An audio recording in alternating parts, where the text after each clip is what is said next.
In 1911, an Italian nationalist decides that the Mona Lisa really belongs in Italy.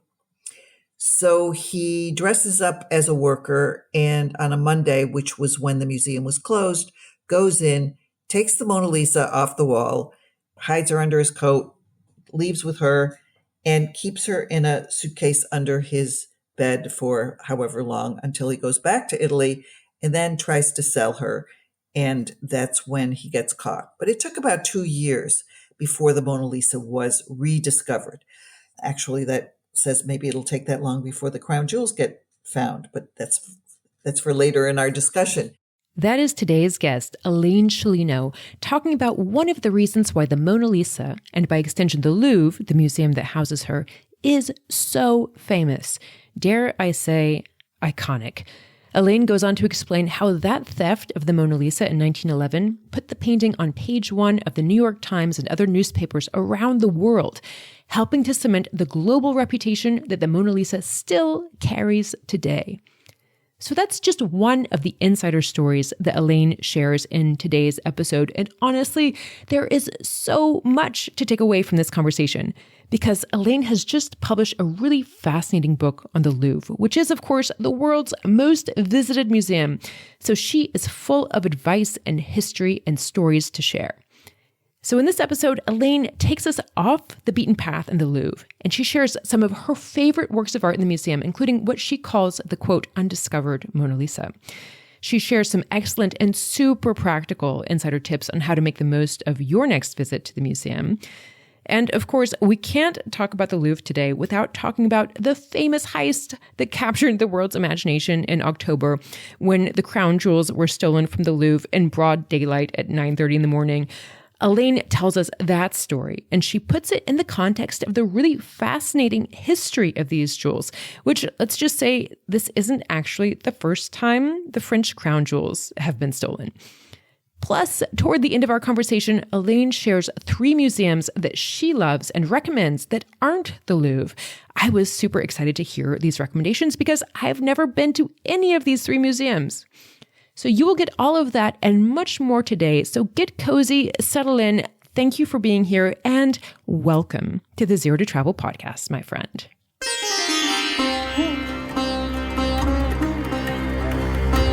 You're listening to the Zero to Travel podcast, where we explore exciting travel-based work, lifestyle, and business opportunities, helping you to achieve your wildest travel dreams. Hello and welcome to the Zero to Travel podcast, the show to help you travel the world on your terms. I'm Paige McClanahan, travel writer, author, and former travel journalist. I'm also a member of the Zero to Travel Hosts Collective, and I'm thrilled to be with you today for this episode about the world's most visited museum, the Louvre, which happens to be right here in Paris, the city I call home. Before we get into it, remember to sign up for the free podcast newsletter to keep in touch and get updates on new episodes. The newsletter also helps you stay on top of travel trends, get money-saving travel advice, and loads more. Check that out at zerototravel.com/newsletter. So today's guest is Elaine Sciolino, and Elaine is a super impressive woman. She's the former Paris bureau chief of the New York Times, and she's the author of a fascinating new book called Adventures in the Louvre: How to Fall in Love with the World's Greatest Museum. I love that, how to fall in love with the museum. Elaine has lived in Paris for more than 20 years, and this isn't the first book she's written about the city. Elaine is also the author of The Seine, the river that made Paris, and The Only Street in Paris, which hit the New York Times bestseller list when it was published in 2016. She's also the author of a book called La Séduction, which I'm going to have to check out someday. But before coming to France, Elaine was a reporter in Iran and Iraq, as well as in New York, where she covered the United Nations, among many other topics. She joined the New York Times in 1984, and get this, she was the first woman to serve as the New York Times chief diplomatic correspondent. I would love, personally, to hear some stories about that experience over a glass of wine with Elaine one day. But for today's episode, I got to talk to Elaine about the Louvre. And this museum, it can be kind of intimidating, right? I mean, it's massive, it's often pretty crowded, and of course, it's most famous for one iconic painting, the Mona Lisa. But of course, there's so much more to this museum than the Mona Lisa. But how do we kind of get under the skin of this place? How can we find a quiet corner where we can actually have a moment to connect with a piece of art that might be 500 years old? At a really practical level, how can we navigate this museum without, running out of patience or like losing our minds? And, if you listen to this show, then I know you're the kind of person who doesn't want to go to the Louvre just to tick a box and, get a selfie in front of the world's most famous painting, right? We want to go and really experience something. We want to come away maybe not, transformed by the experience, but moved. And I think this conversation with Elaine Sciolino is really going to help you do that on your next visit to the Louvre. With all of her insider stories and history, with the works of art she loves most, as well as with all her incredibly helpful practical advice, this conversation with Elaine Sciolino has so much to offer.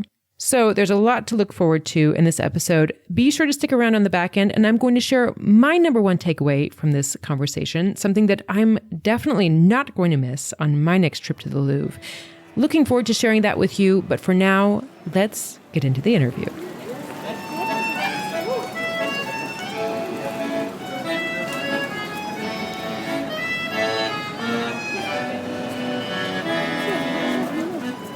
So, Elaine Sciolino, welcome to the Zero to Travel podcast. Thank you so much, Paige. It's a pleasure and an honor to be with you today. So, in the introduction to your book, you described the Louvre as, quote, the biggest, grandest, most visited public repository of art in the world. Why do you think this museum, more than any other, has such a hold on our collective imagination? What is it about the Louvre that fascinates us so much? Depends on who you ask. If you ask anybody who knows the Louvre only because it has the Mona Lisa, people will say, the Louvre equals Mona Lisa. I have to go to the Louvre because I have to see this incredible work by Leonardo da Vinci. But if you ask a French person why the Louvre is important because the Louvre, more than any other building in France, represents the history of France from the Middle Ages to the present day. It was the fortress in Paris, and then it was a palace for the kings. And it was only with the French Revolution that it was turned into a museum for all the people. I think that's fascinating. I love the overlap, especially with the French Revolution. The palace opened up and it was all the art of the kings and the aristocrats who had maybe just had their heads chopped off that became, free to visit for everyone in the country. Yeah, they brought it all together, all the art that they had looted from the churches and from noblemen, brought in some of the works from the kings, and opened up the museum during the French Revolution to all the people, and except you couldn't bring in dogs and you couldn't be drunk. And then over the centuries, it expanded and developed treasures and collections from ancient Greece, ancient Persia, ancient Mesopotamia. And so that's why you've got this melange or mixture of all different eras and geographical places. And I want to ask you later in the interview about some of your favorite, maybe off the beaten track sort of treasures to look for in the Louvre, because as you say, it is so diverse and, art from so many parts of the world. But of course, we can't talk about the Louvre without talking about Mona Lisa. And I was really intrigued to read in your book that the Louvre's director of paintings has, I think you call it, quote, mixed feelings about the Mona Lisa. You also write that the Mona Lisa, quote, both enslaves and empowers the Louvre. What do you mean? What do you mean by that? Well, she's a blessing and a curse. I mean, can you think of any other museum in the world that is identified by one work of art? I mean, I can't. I mean, if you say the Met, what one work of art defines the Met? Maybe the Temple of Dender. If you say, the Hermitage, well, I can't really think of one work of art that defines the Hermitage. But if you say, I've got to go to the Louvre, it's because you've got to go see this very small painting that sits in the Louvre's largest gallery and often disappoints because she kind of looks jaundiced under all of these different layers of yellow. And she's small, she's hung much too high, and she's hung far away from the audience. So you can't really get close and intimate with her. It's a real disappointment. And you write in the book that something like 20,000 people visit the Mona Lisa every day. Is that right? Yes, something like close to 70% of the people who come to the Louvre for the first time come to see this one painting. It's really a shame because I often think they should do like have a special Mona Lisa kind of collection, because deep in the Louvre, they do have a collection of about 11,000 works of Mona Lisa kitsch that was once collected by a French engineer who had an obsession with Mona Lisa. And over the decades, he collected kitsch, and he donated it all to the Louvre, and they've got it all locked up. And I've seen it, but wouldn't it be fabulous to pull out all of the Mona Lisa carpets and coffee mugs and beer steins and clocks and even one size fits all condoms with Mona Lisa's face on it? It's just it would attract a lot of people. I agree with you completely. When I read that part of your book where you described that kitsch collection, I was like, the world needs to see this, but the world Louvre needs to see people it. Yeah, aren't absolutely. about to sort of open it up. No, because the Louvre is like purgatory. Going into the Louvre is, and going to have to, if you're if you have any visitors coming to Paris and you have to take them to the Louvre to go see the Mona Lisa, it really is the least favorite job you've got as a host in Paris. If there's a listener out there who has heard of the Mona Lisa, of course, who has heard of the Louvre, but has never been there, can you give us a sense of what that experience of visiting the Mona Lisa in person is actually like? Because I think you paint this really beautifully in your book. Well, you got to paint the picture of what it's like, first of all, getting into the Louvre for normal people who don't have a private tour guide or who don't have a subscription to a membership to the French Friends of the Louvre, or don't have a friend in the Louvre to get them in, have to go through one of the entrances that brings you down into the basement of the pyramid. And that means sometimes waiting in line for an hour, even if you've got a timed ticket. So before you even get into the Louvre, you're tired, you're irritated. If you're with kids, they're already saying, Mom, Dad, do I have to go to this museum? It's not fun to go to the Louvre. So before you even get in, you've got it. I say it's like going into a war zone, and I have tactics for trying to make it less difficult. But you get into the museum, and then you've got to go find the Mona Lisa. You finally find her, and you get into her room, and there are hundreds of other people who are standing there trying to get close to her just to take a selfie with her. I don't know why people want to take a selfie with her. It's like somehow to say, okay, we came, we saw, we conquered. But it's a big deal to take a selfie with the Mona Lisa. And then you've been to Paris, you've been to the Louvre. If you've got this, the whole episode can take over an hour just to get in to see her. And that's not necessarily fun, which is one reason why I wrote this book, to tell people how to have fun when you're confronting this extraordinary place that was a fortress that's impossible to master, where I still get lost every time I go in. And how do you survive? Well, we're going to get to some of the practical tips that you share in your book in a minute. I love that you have an appendix sort of dedicated to this question. But yeah, the Mona Lisa, I think it is fascinating. Like you say, that this is the only museum in the world that is represented really by a single painting or a single work of art in the public imagination. And one thing that you share in the book is that one of the reasons why she's so famous is actually the fact that she was stolen. Was it in 1911? Is that right? Can you tell that story and how that sort of catapulted her, or helped to catapult her to fame?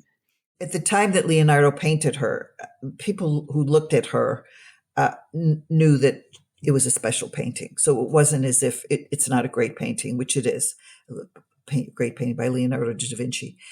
In 1911, an Italian nationalist decides that the Mona Lisa really belongs in Italy.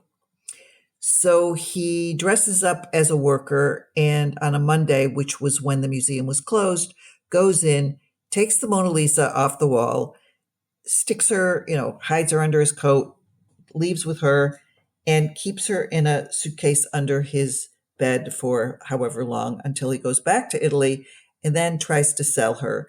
And that's when he gets caught. But it took about 2 years before the Mona Lisa was rediscovered. So that says maybe it'll take that long before the crown jewels get found, but that's for later in our discussion. So in the meantime, what happened? 1911 coincided with a period with media around the world. It was kind of like the internet revolution of the age, when suddenly newspapers were able to be printed on decent quality paper and with good ink. So there was a revolution of newspapers around the world, and the Mona Lisa became a daily global front page story. In fact, I even found the front page story in the New York Times that day where the Mona Lisa was the lead of the paper on the front page. And it stayed on the front pages because it was a great tale to tell, where is the Mona Lisa? In Paris, songs were written about the Mona Lisa. There were letters written about the Mona Lisa. There were Mona Lisa ghosts. There were Mona Lisa plays. She became a global, I hate to use the word icon, but she really was a global icon from 1911 on. And that sort of superstar status has stayed with her ever since. Amazing. Amazing. I would love to hear about some of the works of art that aren't quite as famous as the Mona Lisa. Maybe some works of art that you find personally most compelling that a lot of people might miss or just not to think to look for. Take us off the beaten path in the Louvre. What should we be? What should we go? What should we go see? It's interesting you asked this question, and you evoked early on that the head of the paintings department really has mixed feelings about the Mona Lisa because she's a blessing and a curse. So I asked him one day, I said, Sebastian, can you name 5 other paintings that you like better than the Mona Lisa? And he said yes. And so we had some fun with it.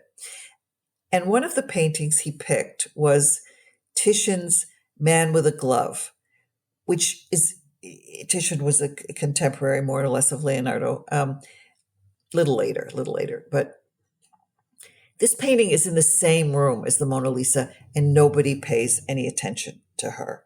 I mean, Titian's Man with a Glove, this guy is gorgeous. He's got a beautiful face.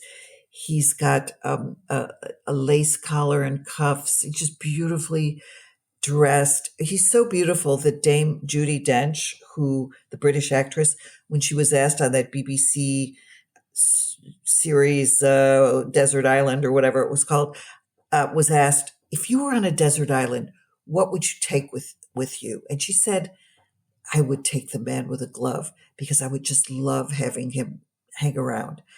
And I thought this was really interesting. And I looked at Titian's Man with a Glove and I thought to myself, I'm a former war correspondent. Do I really want a guy who wears lace collar and cuffs with me if we've got to fight pirates and snakes on a desert island someplace? And I thought to myself, no. Who I want with me is I want Antonello Damascena's Condottieri, who is a mercenary with a scar over his left lip, and he looks at you with this dark look, just like all my Sicilian uncles. And that's who I want to be with me when we're confronting the pirates and the snakes. And if you would just let me read what I wrote about him, because I love him. I think he's the best. Absolutely. I think he's like one of the best paintings in the whole museum. Okay.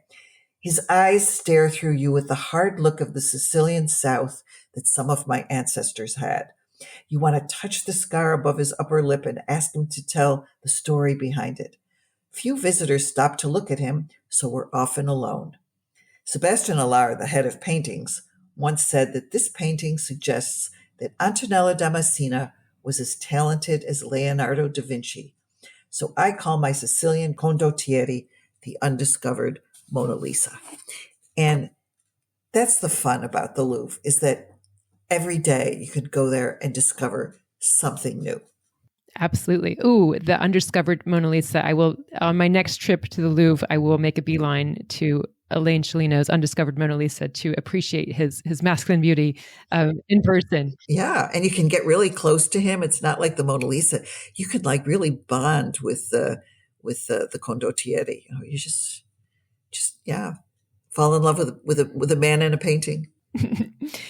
Thinking about other sort of, paintings that people might, or works of art that people might look for, I mean, maybe important to keep in mind as you write in the book that the Louvre is supposed to be covering art only up to 1848, right? And so most of the Impressionists and other works were moved to the Musée d'Orsay or elsewhere. But you do say that there are some unexpected Impressionists that you can find in the Louvre. What's that story? Oh, it was great. There was a guy who was a donor to the Louvre, and he donated all of his collection with the understanding that it had to stay in the Louvre. And so a few of the paintings, just a few, but there's a wonderful Degas that you would not have normally seen in the Louvre. But if you're obsessed by Impressionists, go and see this collection that's hidden away in the Louvre. You asked earlier what are some of the collections I like that nobody ever goes to see. And, I spent years covering Iran, and for a long time, the New York Times did tours to Iran, and they would invite me to kind of be the lecturer, kind of like the comic relief with the regular tour guides. And whenever we went to Persepolis, the Iranian tour guide would tell the American tourists, if you really want to see what Persepolis should look like, go to the Louvre. Because the Louvre has collections from the twin museum to Persepolis that was in Susa, and it has works of art that you don't even see inside Iran. Extraordinary colored, tiled walls and beautiful painted bowls. And you go into this collection and you feel like you're in Iran. And in real Persepolis, they so respect what the Louvre has that you can buy postcards of some of the works of art in the Louvre in Persepolis in Iran. And so I say to any visitor who won't go to Iran because it's too hard or too difficult or too challenging to get a visa or potentially too dangerous, go to the Louvre and discover ancient Persia there. Oh, fantastic. And, I know when I visited the Louvre, the Islamic art section, really, even, when the sort of main European art sections, the area around the Mona Lisa is just heaving with people, you go down to the Islamic art and it's just, quiet and calm. And you have, not this place to yourself, but it's just a very different experience. The Islamic art and also the Egyptians, my kids really loved going to see the mummies, which is something you recommend as well. Oh, absolutely. Well, the Islamic department, I think, is, as you say, it's like one of the undiscovered centers in the Louvre, and a lot of people don't know. But if you go to the back of the main entry hall, there's a staircase that takes you downstairs, and it's always quiet, and you can look at these extraordinary works of art, and you can be alone with these works of art, and it's peaceful and fun. And if you need a break when you're in the Louvre, I tell people to go down there. Dark, quiet, except maybe there might be the recording of a Ferdowsi poem about wine being played for you. And then, of course, the mummies. That's so much fun. I mean, in addition to the people mummies, there's like animal mummies, and nobody ever looks at the animal. Whoever knew that there were animal mummies? There's a cat mummy. It's great. If you like cats, you want to go see the mummy. Oh, fantastic. You also write about something in the book that I had no idea was possible, but you can actually go to a consultation room and have a one-on-one interaction with a work of art, a historic work of art. How does that? Tell us about that.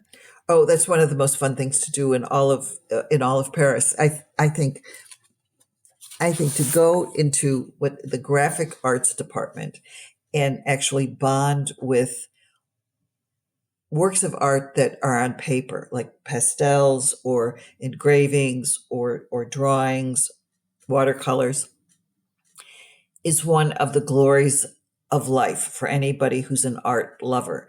It's a little bit complicated because you have to go through a French bureaucracy. You have to sign up in advance. You have to tell them why you want to go in. But normal people, you don't have to be an art historian or a scholar or, have a PhD in something. You can sign up and you can get into the consultation room. And it's one of the most beautiful libraries. It kind of looks like a library with beautiful oak desks, leather-topped oak desks, and green shaded lamps, and just be peaceful. And you sign up and you ask them what works of art you want to see, and they bring them all out, and then you can be alone with Durer engravings or Delacroix and drawings, and it's you can smell the paper, and you can actually touch the paper because they let you I look was at going to these ask, works of you're art. actually allowed to handle them. That's Yes, you amazing. have to handle them with care. You can't bring in a pen. You have to use one of their pencils, but you can take pictures of them. You can spend as long as you want with them, and I mean, imagine seeing Delacroix's courtyard in Tangier. I mean, to be up close with it, with no filter, with no glass over it, and not far away. It's truly one of the most pleasurable cultural experiences in Paris. Oh, wow. I am so excited to go do that. I had no idea until reading your book that that was possible to do. I wouldn't have guessed at all that it was possible to do. So, You got to do yeah, it. excellent. I'll let you know how it goes. Your kids are a little too young to do it, but you can do it. Okay. Okay. Well, I'll report back to them, and maybe when they're a little older. But I guess, if we're talking about getting our hands on, the treasures of the Louvre, we have to, we can't talk about the Louvre today without talking about this famous heist that happened in October.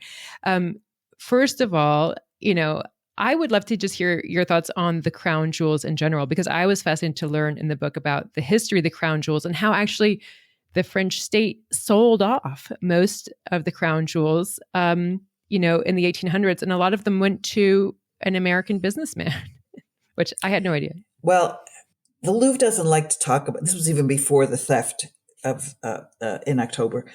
The history of the crown jewels is fascinating because during the French Revolution, a lot of the crown jewels were stolen.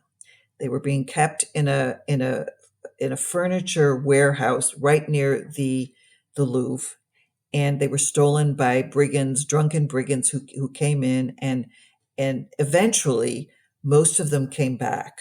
But one of the crown jewels that didn't come back was a very beautiful blue diamond that was on a voyage to England where it was recut, it was stolen, it was sold, it was resold.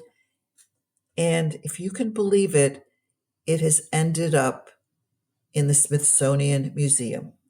So the Smithsonian Museum has one of the most beautiful blue diamonds in the world that once belonged to Louis XIV. I wonder, I mean, so when I want to play with it, I think to myself, why can't the Louvre get it back? It once belonged to the Louvre. They can prove that it Seriously. belonged to the Louvre. Why, when you think about restitution and all that, I mean, it would be the ultimate restitution. That would be headline news. I mean, because the Hope Diamond, this is the It's Hope the Hope Diamond. Diamond. It's the Hope Diamond. Yeah. Is going to see the Hope Diamond. Did you have any idea? It's huge. Yeah, it's like one of the most famous works of art that we have in the United States.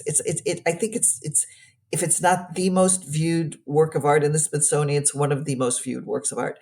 And who knows that this belongs to France? So that was the first real story about the crown jewels. Then the second big story about the crown jewels is during the Third Republic, towards the end of the 19th century. The Third Republic was obsessed with not ever turning back towards the monarchy. So the Third Republic wanted to get rid of any sign of monarchy, and that meant we don't want the crown jewels. So the Third Republic organized this huge auction that took place in the Louvre, actually, and they advertised about it all over the world. They invited jewelers and collectors from all over the world, the United States, Turkey, Venice, blah, blah. Okay. They have this huge auction. They auction off 77,000 gems and most of the crown jewels. They only kept a few of them, a few of the historical ones, or a few of the ones that were so valuable, big, two huge diamonds, that they thought they better keep them. So what happens? They have this huge auction. Charles Tiffany buys a third of the inventory and sells all Wow. these jewels within a month to rich Belle Epoque Americans. In fact, it's really interesting Amazing. because today we're in Paris today, but today Tiffany's has a huge spread in Figaro, the daily newspaper, and there's a huge article as part of this whole series on how we got the crown jewels back in the end of the 19th century. So this was a big deal for Tiffany's. In fact, I did a story for the New York Times on the fact that Tiffany's has 4 of the crown jewels. They keep them in a warehouse in New Jersey, and they pulled them out of the New Jersey warehouse and they brought them to the Fifth Avenue Tiffany's, and I got to see and actually touch crown jewels that once belonged to France. Wow. Wow. It's cool, isn't it? Yeah. Something tells me the security around that whole experience would have been maybe a little bit tighter than the security in the Apollo Gallery in October. What do you know about the actual heist, or how have you been following that?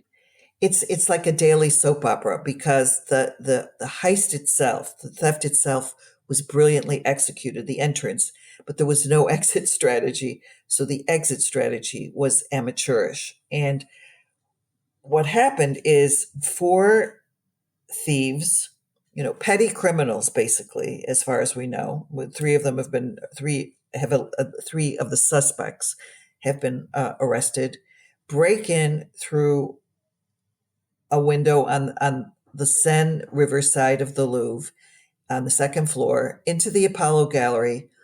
And they go in with what's called a tool called an angle grinder. This is a tool that you can buy at any high level quincaillerie, hardware store. Okay. And basically what it does is it grinds through glass. It doesn't break the glass. It grinds through the glass. What a lot of people don't know, and what I wrote in a story in the New York Times, is that the firefighters who guard the Louvre, because there are firefighters there permanently, they sleep there, they eat there, they exercise there, they train on this exact tool. In case they ever have to break through this kind of vitrine, this kind of glass case, or one of the other glass cases that has like great fancy gold watches or whatever. So they have to be trained to saw through this, grind through this kind of glass. So it was a very quick operation. It just took 7 minutes to get in, get them, and get out. However, what they did going out is they left traces of DNA on various articles of clothing. One of the tools, they had to leave this fancy furniture mover that had brought them up to the 2nd floor window. And so you had that as evidence. One thing that the French police and investigative forces are good at is doing this kind of serious investigation. I used to cover terrorism for the New York Times, and the French are used to doing serious terrorist investigations. So they have really good DNA services and scientific labs. They have very good penetration, both in terms of undercover agents and in terms of monitoring laptops or telephones throughout all of the French suburbs where 3 of these guys are believed to have lived. And so they quickly identified some of the suspects. I mean, one arrest that was so amazing is that shortly after the heist, the guys got away, but shortly after the heist, they arrest one of the guys in Charles de Gaulle International Airport as he's ready to get on a plane for Algeria. I mean, this was absolutely brilliant police work. So what you have is you had a great heist that was worthy of Ocean's 11. Then you had the escape that was worthy of a Feydeau farce. And then you have the police doing an incredibly good terrorist investigation. So that's where we are now. Yeah, and all part of the continued myth making around the Louvre, I think. I mean, it's been amazing just to see, all of the memes and just how much this has completely captured the public imagination, once again, this museum is kind of putting itself right in the middle of lots of conversations. Lots of conversations, yes.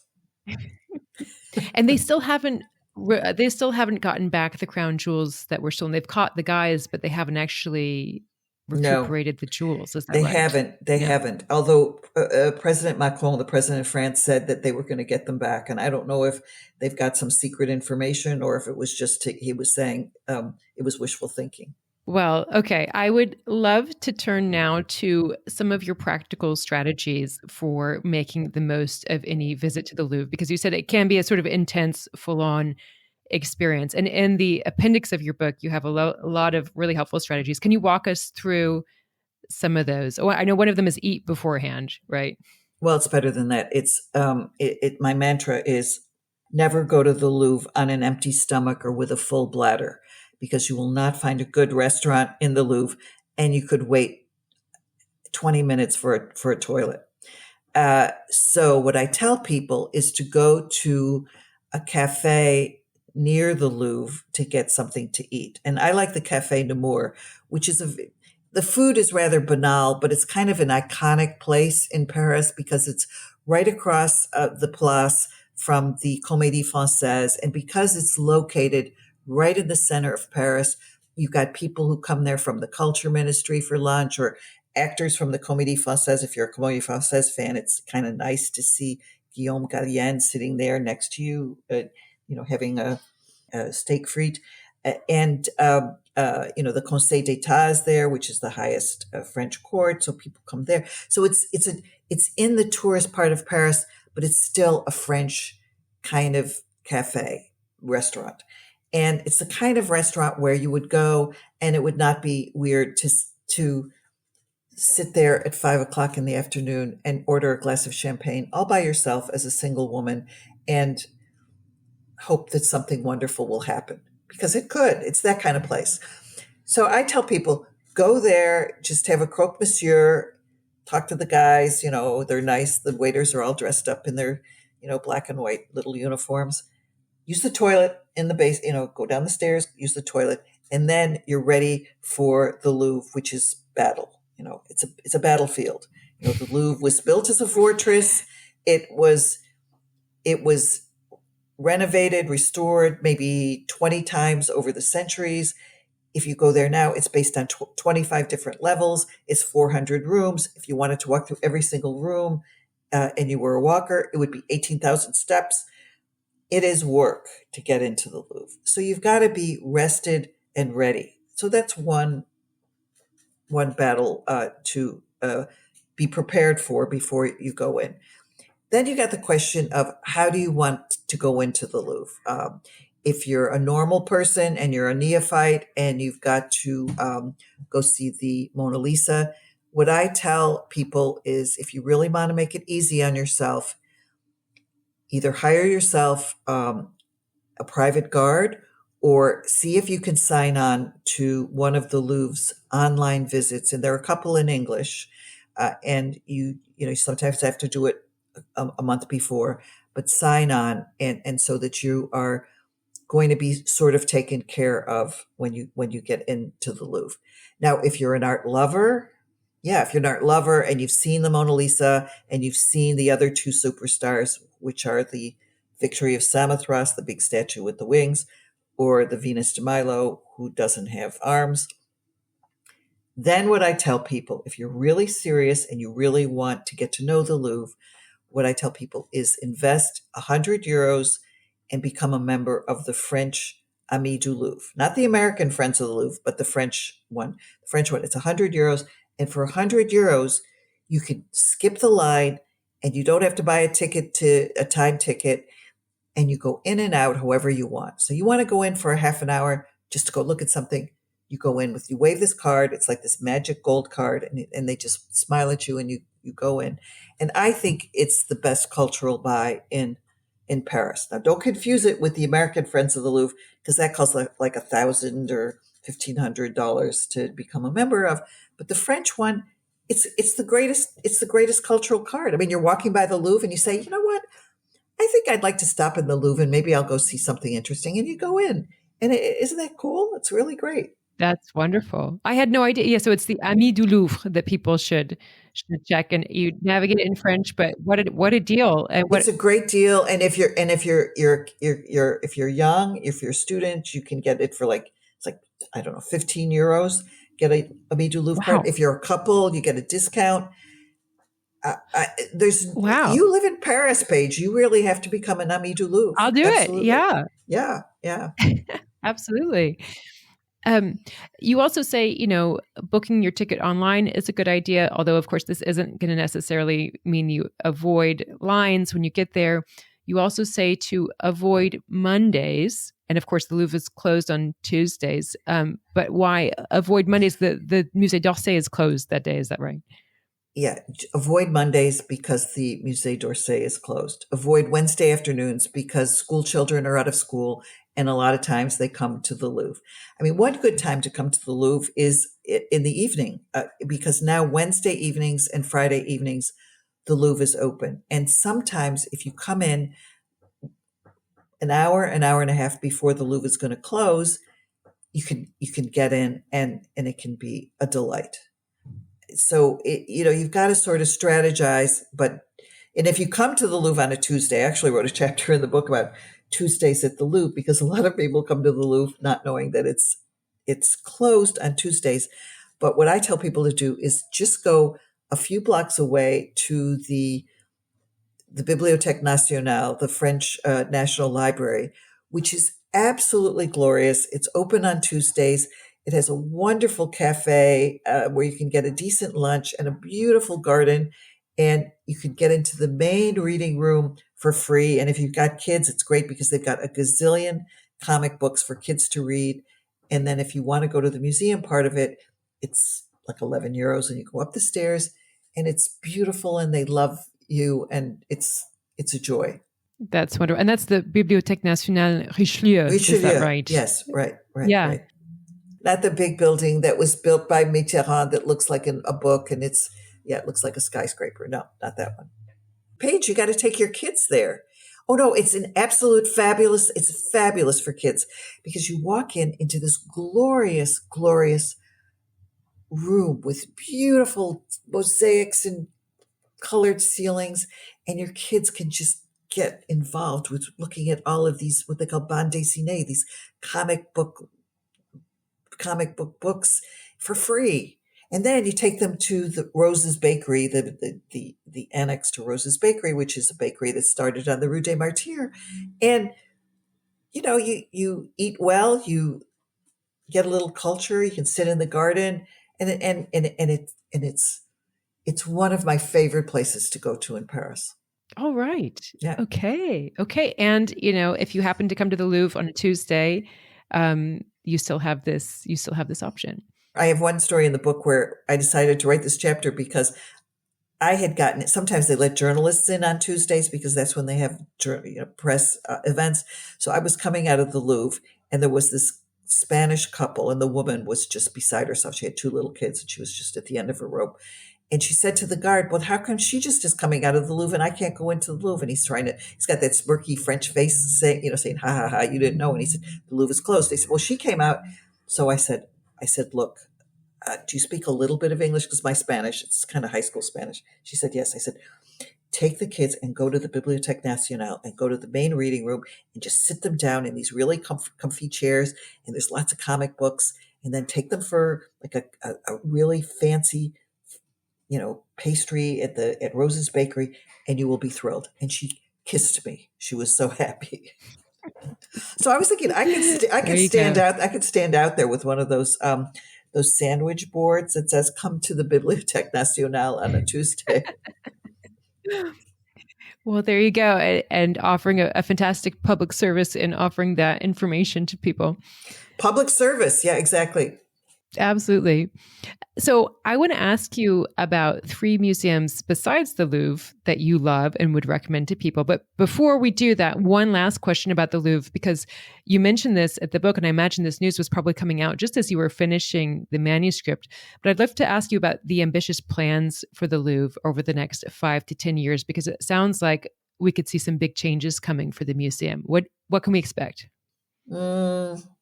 It all comes down to money. There's a great plan to build a whole new wing for the Louvre, an underground wing on the eastern side of the Louvre. The Louvre is huge. The Louvre is like, if you count the Tuileries, it's like a half a mile long. The eastern side of the Louvre, it's a very beautiful facade, and you can't enter into the Louvre Museum through that facade.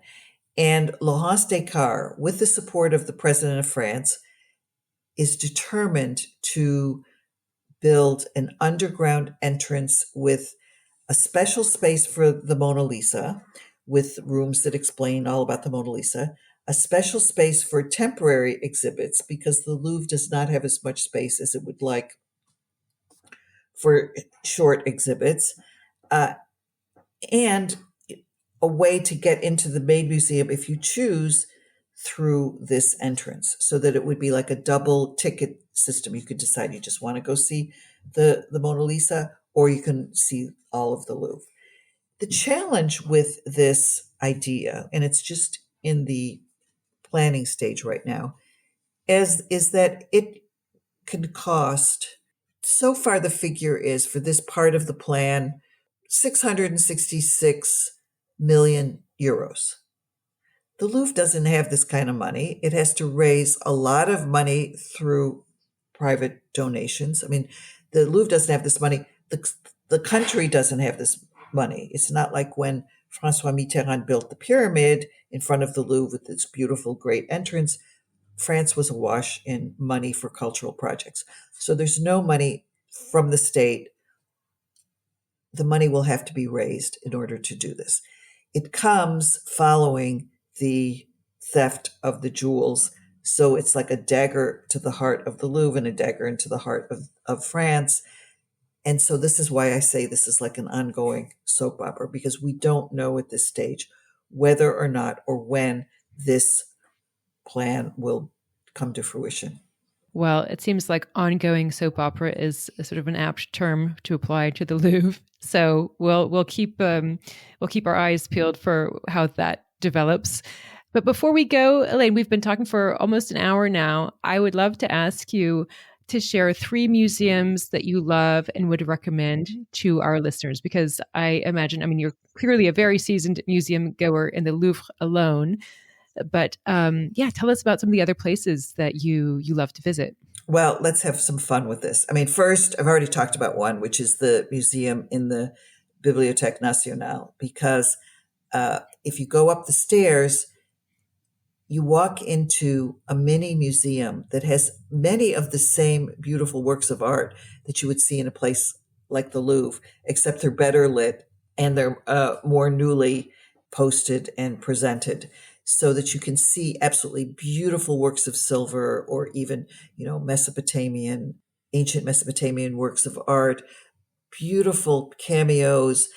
It's another world, and it's small, but they also have, since you're a writer, Paige, manuscripts from some of the most famous writers in France. So isn't it glorious to see manuscripts by Proust, see how Proust wrote, or Sartre, or Simone de Beauvoir. I mean, it's just, or Victor Hugo, to just see their writing. I mean, you're in touch with these other writers, and it's just, for me, it's a magical place, and it's a small enough space that it's easily done, which is important, to have a place that feels accessible and doable, where you can find everything easily. So that, as I said earlier in our conversation, it is one of the places that, it's one of my favorite places in all of Paris.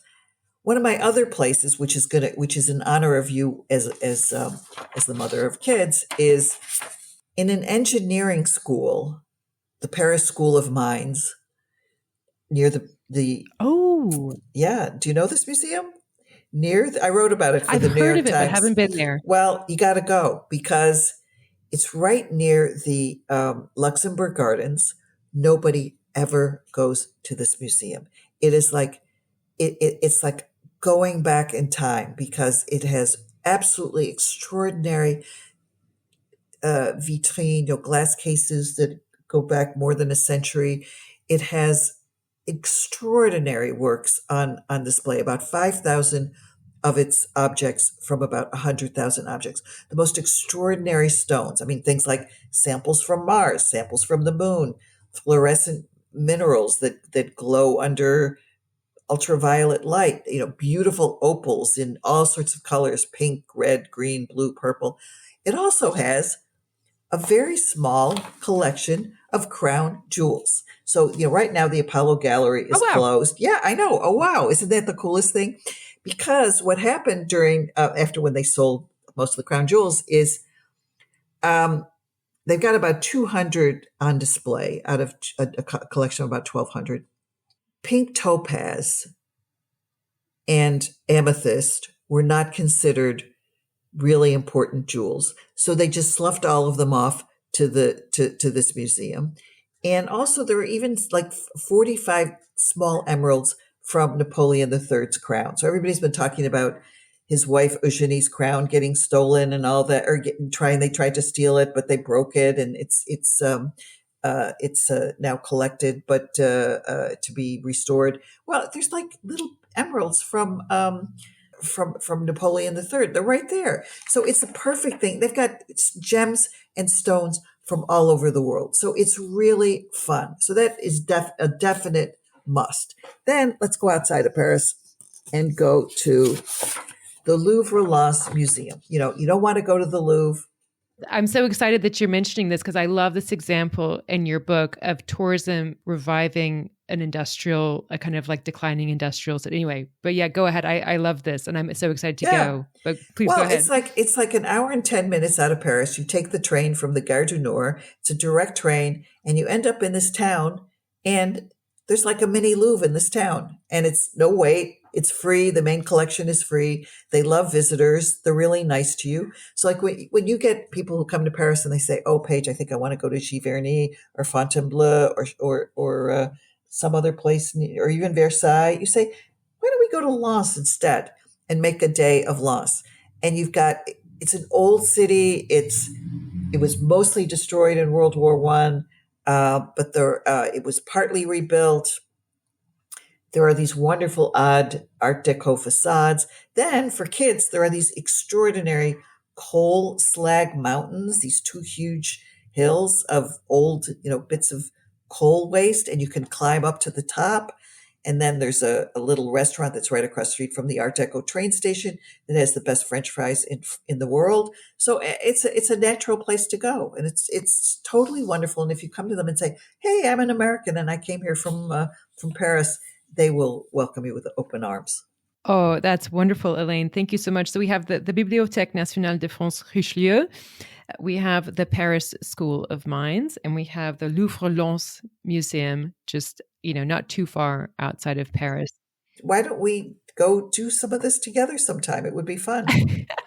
Oh my gosh. Elaine, wow. Yeah, I would love to.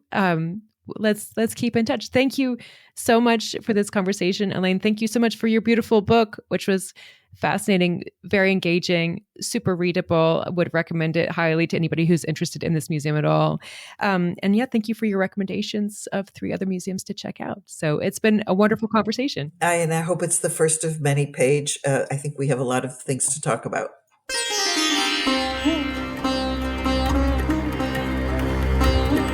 So there you have it, Elaine Sciolino. Thank you so much again to Elaine for taking the time to come on the show. What a pleasure to talk to her and get this super insider perspective on the world's most visited museum. So at the top of the episode, I promised to share my number one takeaway from that conversation. And here it is. I want to go see this undiscovered Mona Lisa that Elaine told us about, the painting that she said she would take with her to a desert island.